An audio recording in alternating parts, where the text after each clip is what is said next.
سلامونه ګرانو مینوالو، امید لرم چې ټول به راته روغ او جوړ یې. سریلانکا لوبډلې پاکستان لوبډلې ته ډېره خوندوره په زړه پورې ماتې ورکړله او د اسیا کپ فاینل لوبې ته لاره هم پیدا کړله چې د هندوستان لوبډلې سره به لوبېږي.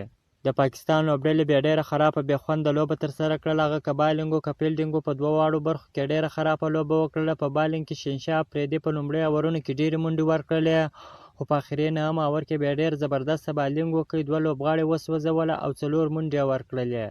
پاکستان چې د نړۍ لومړی مقام لرونکی لوبډله ده، نن یې د داسې ضعیفې لوبډلې څخه ماته وخوړله چې افغانستان یې پر وړاندې ډېره خوندوره په زړه پورې لوبه کړې وه. 100% افغانستان دغه لوبه ګټلې وه، خو د امپیرانو د وجې دغه لوبه افغانستان ونه شو کولی چې ویې ګټي. سریلانکا بیا دغه لوبه ډېره خوندوره په زړه پورې لوبه وکړله او پاکستان ته یې ستره ماتې ورکړله، فاینل ته یې هم لاره پیدا کړله. په دغه لوبه کې د سریلانکا او پاکستان لوبډلې سره مخ شولې چې دغه لوبه د باران له کبله 42 اورونه شوه. د پاکستان لوبډلمشر د لوبې ټاس وګټي، لومړی د توپوهنې پرېکړه وکړله. په ټاکل شوو 42 اورونو کې د 7 لوبغاړو په سوځېدو سره 252 منډې جوړې کړلې. که وګورو پاکستان په دغه لوبه کې ډېره خوندوره په زړه پورې توپوهنه وکړله. محمد رضوان ډېره خوندوره په زړه پورې لوبه وکړه، داسې عبدالله شفیق هم ډېره خوندوره په زړه پورې لوبه وکړله. محمد رضوان په 3 بالونو باندې 4 منډو باندې ناټ آوټ پاتې شو. عبدالله شفیق بیا په 9 بالونو باندې 52 منډې جوړې کړلې. سریلانکا بیا ډېره خوندوره په زړه پورې توپ اچونه هم وکړله. د پاکستان لوبډله یې دې ته پرېنښودله چې د سریلانکا په وړاندې یو غټ هدف کېږدي. د سریلانکا لوبډلې لپاره بیا 2 لوبغاړو ډېره خوندوره په زړه پورې توپ اچونه هم وکړله.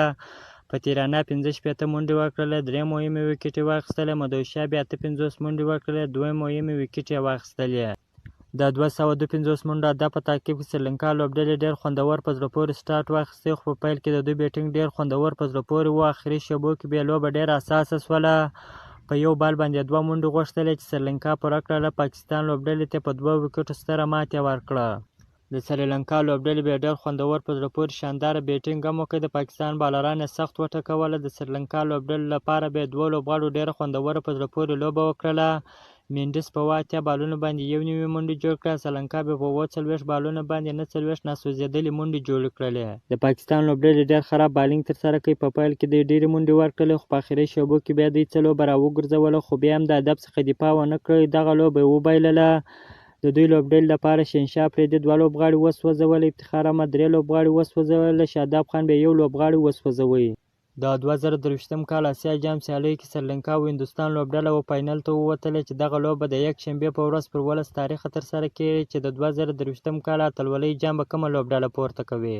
که مو چیرې دغه ویډیو خوښ شوې ده، په چینل کې نوي یاست نو حتما موږ چینل هم درسره سبسکرایب کړئ. تر بلې ویډیو پورې د الله په امان.